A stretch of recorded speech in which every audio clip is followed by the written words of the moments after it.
What's going on, everybody? This is Afro Think Tank. African Americans and African people globally. You are witnessing the fall of an American empire. You are witnessing the fall of white supremacy, the fall of capitalism. You are witnessing the destruction of Western society.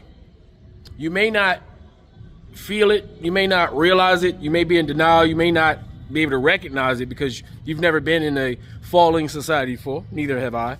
Right? I've only learned about it in history with the fall of Rome, the fall of Egypt, the fall of Greece, the fall of Turkey, the fall of the Persian Empire, the fall of the British Empire. I mean, we have history to show the fall of the French. We have history to show what happens right before an empire falls and why empires fall. And empires tend to fall for pretty much the same reason. Greed, right? Greed and a lack of innovation and progressiveness. So what I'm gonna do, right, is right now I know the black world is talking about a bunch of shit that don't matter, right? I know right now in the black world is talking about traders within our community, delineators who refuse to delineate for some reason, but they keep coming to us talking about delineation. It's like, where you gonna go, huh? And so this is important for those who want to delineate, because what are you delineating to? You so-called FBS, because right now you want to delineate into a system that's on its way out. You want to become a crew member of the goddamn Titanic as it's going down. Sure, no problem. That's the one do go right here. But what I'm going to do is this is going to be a two-part video because it's pretty long. The presenter is Richard Wolff, one of the foremost professors in economics and global policy in the world. This is real information. It's not pseudo economics. This is legitimate. This is these people who I present to you are scientists in the fields that their discipline that they speak about. These people are legitimate. They come with credentials, all right, that are easily looked up online, and they use their real names. All right, you're not some Arabic mysterious name because they're ashamed of themselves. Anyway, this is going to be a two-part series, so look out for the second one after this one because I split the lecture in half. Anyway, that's all I gotta say. Tell me what you guys think about this in the comment section. It's Afro Think Tank. Learn something, teach something. I'm out. Question that keeps being asked around the world that has to do with prisons here in the United States is this simple question. Why do the United States imprison so many more people as a percentage of its population than almost any other country in the world? And she gave us the answer. Because it's not about criminality. It's about controlling a part of the population. You pretend that they are criminals so you can put them in under the heading of criminal. But if you're trying to solve a social problem by putting people away out of the community in an enclosed space, and you can call it criminal, then you get the weird statistic that your numbers are off the chart relative to everybody else. And I have to tell you, because in large part the people in most other countries do not allow such a thing to happen. And as Americans, you ought to ask yourself, as I do, what is it about our country that allows such a thing to happen and to be perpetuated and to produce? You all know, and I don't want to digress, it costs much more per year to put a person in jail than to give them a decent job and an income. It is outrageously inefficient to do this. We may have a Department of Governmental Efficiency, but it didn't do anything about one of the grossest inefficiencies that this government has ever perpetrated on people. And if you can see the fakery of calling it all drug-related, it's the same thing. The story I told some of you before we went on the official program about those 76 people that have been executed by the United States because they were on a narco boat in the Caribbean or the Pacific over the last 3 months. Those are also being called criminals, being involved in the drug trade. That's what put all those people in jail, being involved in the drug trade. I went to school in the fanciest schools this country has. I was an undergraduate at Harvard. Then I got a master's degree at Stanford, and I finished by getting 2 more masters and a PhD at Yale. I'm like a joke. And here's what I want to tell you. Every drug you ever heard of was always available in every room of those institutions that I ever visited. And who got arrested? Nobody. Who got invaded by the cops? Never happened. Which person of the young people there was worried that their drug activity would get them into trouble? None of them. This is a social issue, not a chemical issue. Okay, I want to talk to you about this problem of affordability. It's a big, long, fancy word. Don't be misled by it. It simply means what you suspect it means. We got a problem in that a lot of the things we need and want, we can't afford to get. Nor if we get one of them, we have to forego another one of them. It's been around a very long time. Not a new problem, not at all. But for a long time in the United States, roughly the last century until recently, mechanisms were found in the United States to give a large number of people an escape hatch, to give them a little extra money so that they could afford many things, more than their parents had been able to afford, and that was a sign that was important. For 100 years. The period is known historically, and it will be looked back on in the years ahead, as the period of the American Empire, when the United States became a global power. That was not always true. For most of the history of this country, it was not true. Remember how it began? I don't mean began with the people, the indigenous folks that were here. We all know the genocide that removed them. Now, if I look at the Europeans who come, they were poor in most cases.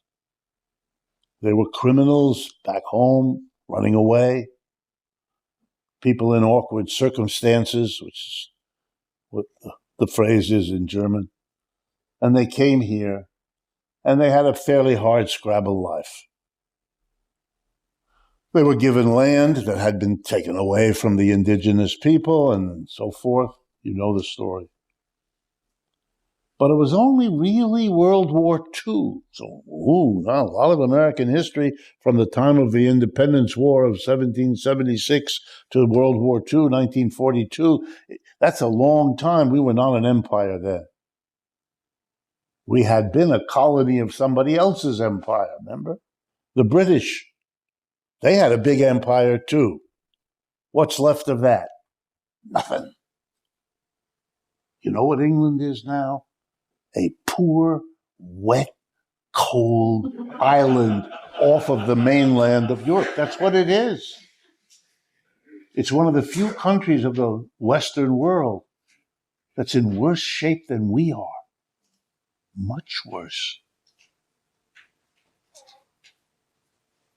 It is really serious what has happened to the empire once referred to as the sun never sets on the British Empire. Why? Because Britain has so many properties in Asia, Africa, Latin America, that literally as the sun goes around, as we go around the sun, there's always sunlight somewhere on what Britain owns. Now it's almost correct to say that the sun never shines on Britain. That's how far it's come. And before you laugh too much, that's what's happening to us. Now, you are living through it. I am living through it. I'm going to go through some details, but I don't want you to lose the big picture that I'll come back to at the end. The big picture is the empire is over. From 1945 to 2010, 2015, we were the top dog. All the other big, powerful capitalist countries and the socialist countries had blown themselves to bits in World War II. Britain, France, Germany, Italy, Japan, Russia, China, boom, they destroyed one another, led by the old European empires. Hitler's slogan, Das Dritte Reich in German. My mother was born in Berlin. My first language is German, so I speak that language, still do. Hitler promised Das Dritte Reich means the Third Empire. He was going to make Germany an empire again. A kind of MAGA forerunner in more ways than one. And to do that, he invaded the Soviet Union. And that begins World War II. And they destroyed each other. The British, the French, the Germans, the Italians. They still haven't recovered. Immediately at the end of the war, the colonial people around the world realized, this is our chance. They're weak. They've destroyed each other. We can get independence. Led by India, a big jewel of the British Empire, they fought the battle. You all have heard or watched or learned about Mahatma Gandhi and that movement. That was a revolution against the British Empire. And the British did everything, every ugly, violent, destructive thing you can imagine, and many that you don't imagine, to your credit, including dividing South Asia between Hindu and Muslim and all the horror that goes on about that to this day. As horrible and in some ways worse than what Israel is doing in Gaza, which is a rerun of these situations. The United States took over. As Britain withdrew, the United States moved in everywhere. And we were the king. You were born into that. You've lived your life in that. What you now have to come to terms with is that was a special period and it's done. And it's not coming back. You're going to live the rest of your life, whether you like it or not, in the decline of the American empire. And one of the results, I invite you to come to other talks. I'll be glad to go into many other aspects because it's shaping everything about your life. Your music, your dance, your diet, your dress, your education, your medical care, you name it. They're all being reorganized. It's not Mr. Trump who's doing that. It's the situation. That's why it was already underway before he became president, and it will continue long after he isn't president anymore. And I'm not here to defend or attack him. I'm not interested in that. And beware lest you be too caught up in the details of what he's doing to miss the picture of what's going on here. As the empire declines, and let me give you milestones so you can get it. The United States went to war in Vietnam. The enemy was the Communist Party of North Vietnam. The United States lost the war. You know who runs Vietnam today? The Communist Party of North Vietnam, because they won. You know who doesn't run Vietnam? The United States. You know why? Because they lost. I have to underscore this to Americans who live in an environment in which they don't seem to get it, what happened there.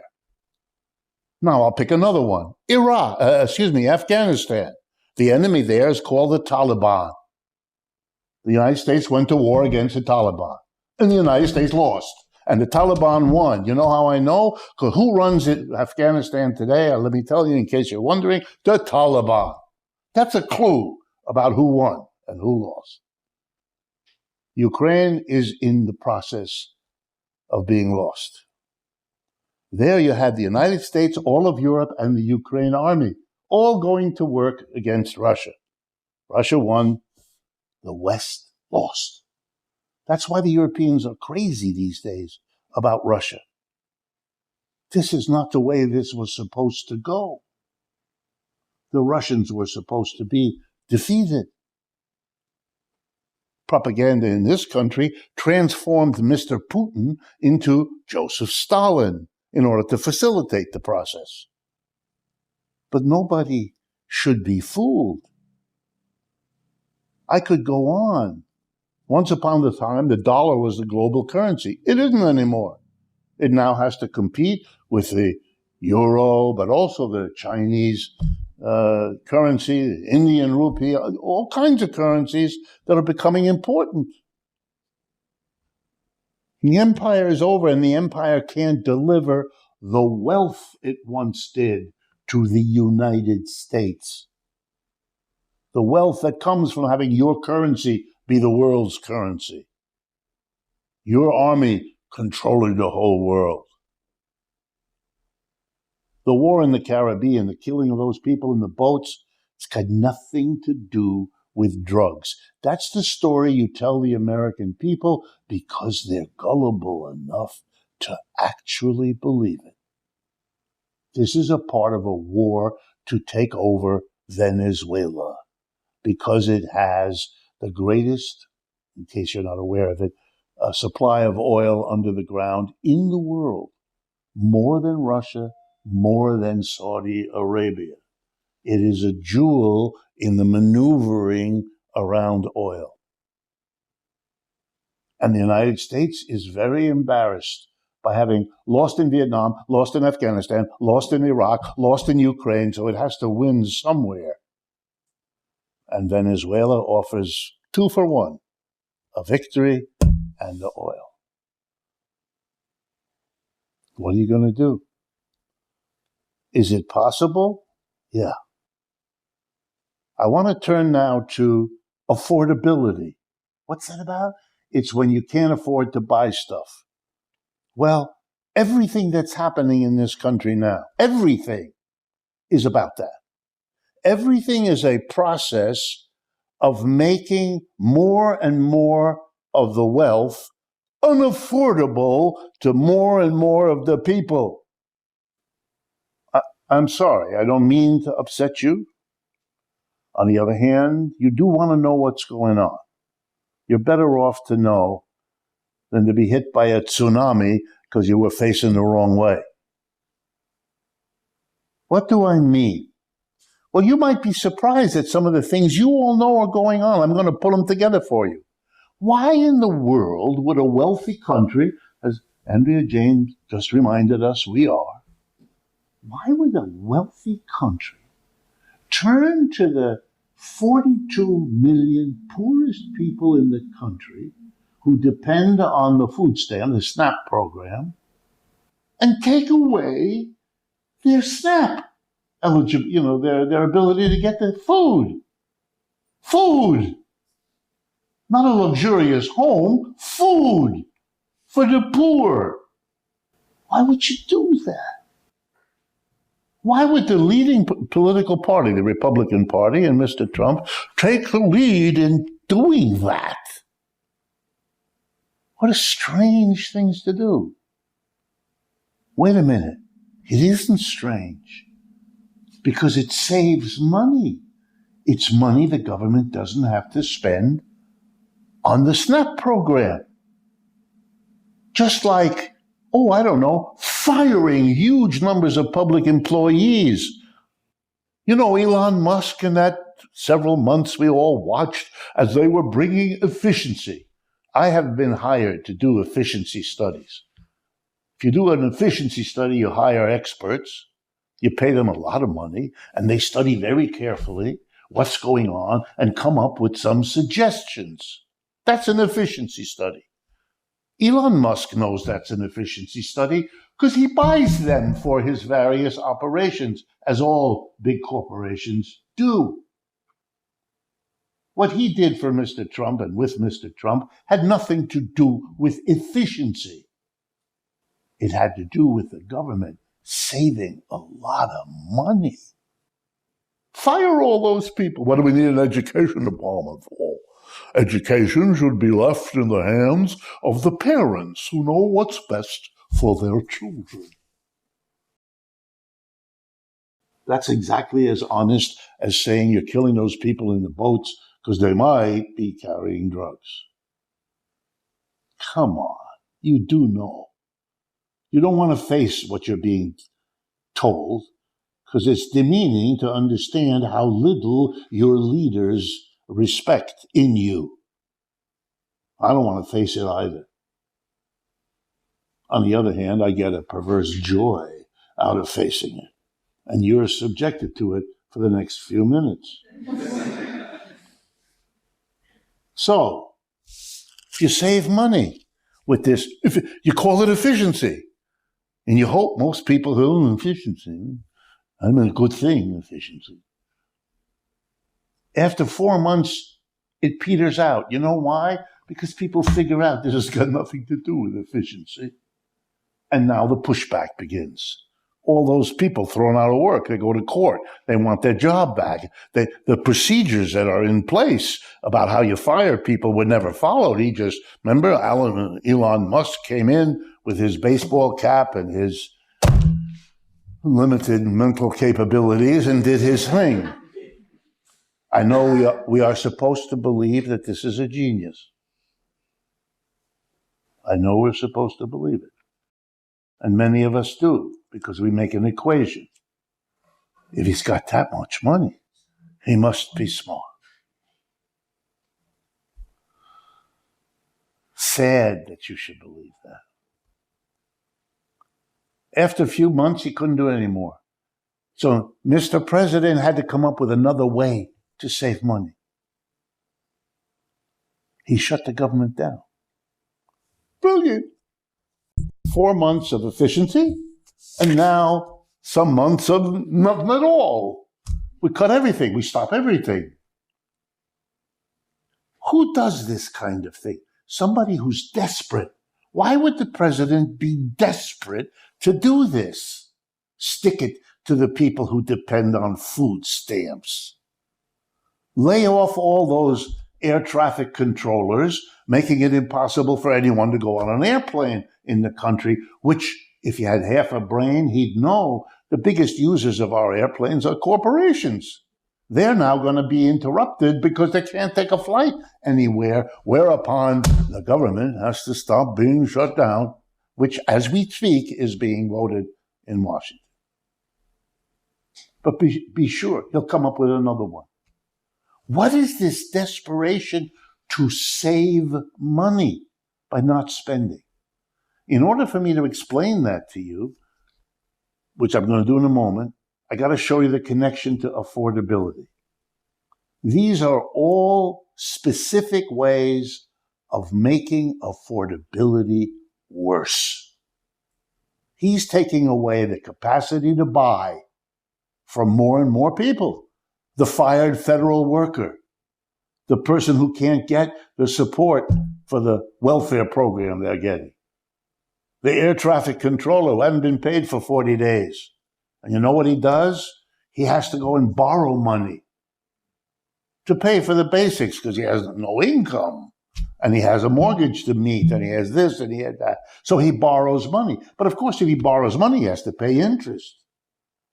Even if he gets his job back, even if he gets back pay, no one's ever going to give him that interest. He's out money, and quite a bit. Moreover, when he's out there looking, he can get a part-time job. And he takes it because it's some income. But now he's working hours, he's very tired. And when he goes back into that tower at the airport, the airplane comes in, he's snoozing. And your life is over. Because you crash. Everybody with half a brain knows all this. What the desperation not to give people the wherewithal to buy. It makes affordability worse. Because all affordability ever was or is the relationship between the money coming in and the price you have to pay when you spend the money. That's affordability. You wouldn't mind the prices if your income were better. You wouldn't mind your crappy income if the prices were lower. This is not PhD economics, although that's a lot of what I had to learn. What is going on here? Affordability, let's start with your income. What you can afford depends on how much money you get. Okay? And that, for most Americans, is about how much in the way of wages you get. Well, who determines your wage? Who sets the wages? Well, the answer is the employer. When you sit down with the employer, when you look for a job, you have a conversation. Many of you have had it or will have it or know what I'm talking about. You sit down, you talk, I have to come Monday through Friday. I should be there at 8:30 and I should be ready to do this and I should dress such a point in such a way. And then you get to that point, what am I going to get paid? Because that's a kind of big question. And the employer then says some mumbo jumbo like, well, the going wage for this activity here is whatever. And maybe you push back a little depending how much of an option you have and what kind of personality you got, and you work something out. But you know who has most of the cards here is the employer, right? If you don't work out, there are 27 people in the waiting room with their little resumes in their hand. The employer knows. Employers are, according to the U.S. Census, employers are 3% of the American people. Let me do that again. 3% of our people are employers, and that includes the self-employed.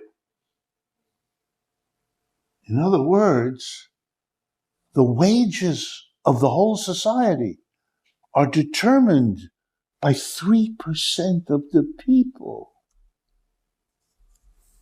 And I'm now going to have to tell you, you're not in that 3%. You have to take it. Because if you leave it, who knows what else is out there for you. Another employer who's very aware of what the first employer offered you and will take that into account when offering you something. The other side of affordability is the prices you have to pay with whatever wage or salary you get.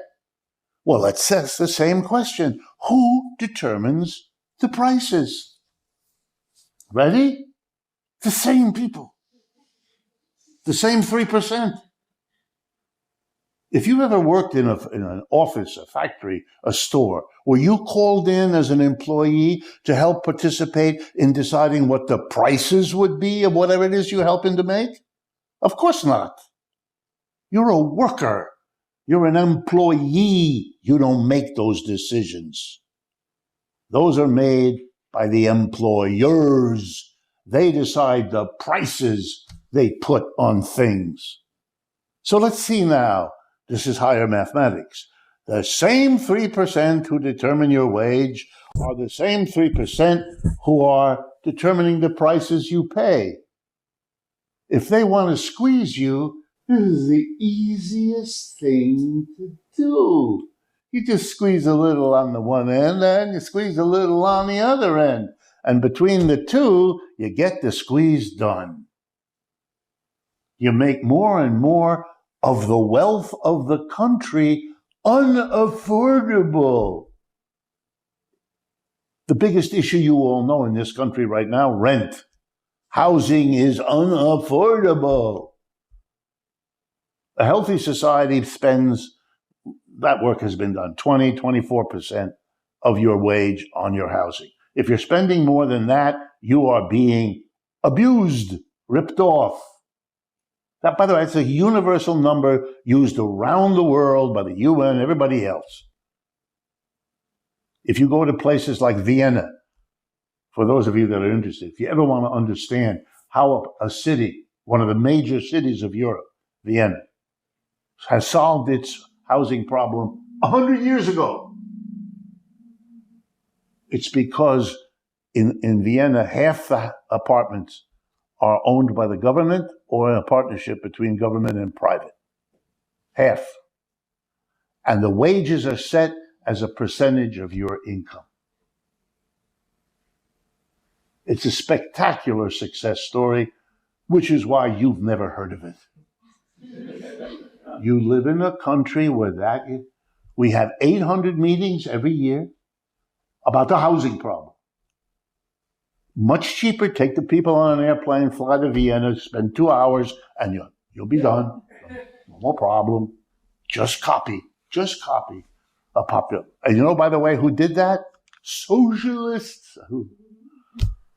Socialists in Vienna 100 years ago passed all that legislation, and it is so popular in Vienna that even when Vienna was a Nazi, part of Hitler's, the Anschluss, when Germany and Austria came together, even when they were governed by Nazis, they dared not do anything with that public housing because half the people would have voted them out of office in 10 minutes. The people of Vienna can afford a very nice lifestyle because the rent doesn't do to them there what it does to you here in New York, where the rents are so crazy. We just saw a remarkable election built around, among other major issues, rent. It's just a question of doing something either about the income or about the prices, which are set by the rich at the top, the 3% employers, who include all the richest people. Elon Musk is an employer. So are all those other people. You've got to do something about that, or else you will not solve the problem of affordability. And don't be fooled, please, by the endless efforts to fool you.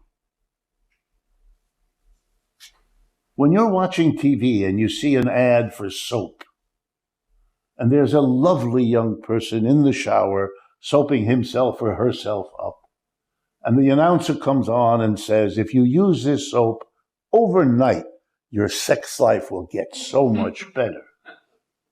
You giggle, just like you just did, because you know that that's nonsense. They just want you to spend money on that brand of soap. And so they hope you will by telling you this story. And yet you believe the equivalent when you're told about the economics. I'm going to give you an example. President Trump has imposed tariffs. And he has done that for a very particular reason. It has nothing to do with anything he says. He doesn't understand much about tariffs. Anyway, for those of us that are economists, it is a daily embarrassment when he opens his... Really, I'm talking about my right-wing colleagues too, who love him but are embarrassed by what he says. A tariff is a tax. It's just a funny name, comes out of history for that particular tax. It's like an income tax or a sales tax. It's just another tax. A president of any country can only tax his own people. When Mr. Trump talks, it's a tariff. I'm going to hit the Indians with a tariff. I'm going to hit the Chinese with it. He can't do that. He can't tax anybody but Americans. Just like we will not allow the King of Belgium to tax us, because that's Belgium. He can tax the Belgians, but he can't tax us. So the first thing is the tariff is a tax on Americans. Now, you may not have understood that, and I forgive you. Our president still doesn't get it. Or maybe he does, but it's very dangerous to be known as the president who adds to the taxes, especially for a Republican, which is a political party that has spent the last century standing against taxes. What a remarkable thing that the Republican president of the Republican Party that's always against taxes has just given us one of the biggest, worst tax increases we've ever had, these tariffs. If it didn't occur to you before, yeah, It should have. Well, you might say at least it's a tax that falls on business. And you're right. You know who pays a tariff? The business that brings goods or services into the United States that are manufactured or produced elsewhere. The tariff is on it used to be called in American history import duty. But it's the same thing. It's just a different word. So if a French wine made in France comes here to New York, the importer, the American company importing the French wine, say pays $10 for that bottle of wine from France, now has to pay Uncle Sam the tariff on that $10 bottle of wine. That's a check that goes from the importing company to Washington, D.C. It doesn't go to France. Nobody in France pays the tariff. An American pays the tariff. But it's an American business. So you might want to say, gee, well, at least the president is taxing business. Wrong again. How is that wrong? Here we go. Two ways. Number one, before the tariffs were announced, that was in April of this year, we had something else. The big, beautiful tax bill. You may remember, a lot of publicity. What did the big, beautiful tax bill do? Drop taxes on business in America. Dramatically. And on rich people too. It was a wonderful gift of a tax cut. Why was it done like that? Because Mr. Trump wanted to be able to say to the business community, I'm going to hit you with this tariff tax, but don't worry, I'll cut your taxes first. That's like going into the store and noticing that the clothing is all 50% off and not being aware, as your cousin told you, that 2 weeks before the sale, they raise the prices by double. And you feel really good until he tells you that. I'm here to tell you, there is no tax increase for business. They got a tax cut to let them know not to squawk when the tariffs come down. And what are the companies doing that are supposed to pay the tariff? They have to pay. They send it to Washington, the tariff. But then they do something else. They raise the prices of those goods to you and me, saying to you, we really wish we didn't have to do that. But because we have to pay the tariff, we are having to raise the price. And you poor people believe this horse shit. Free Sudan! Boycott diamonds and gold! Free Sudan! Boycott diamonds and gold! We most definitely cannot forget about the people of Sudan. Thanks for watching Afro Think Tank. Don't forget to like, share, and subscribe. And follow me on Substack and Patreon for more content. Remember, it's Pan-Africanism or nothing.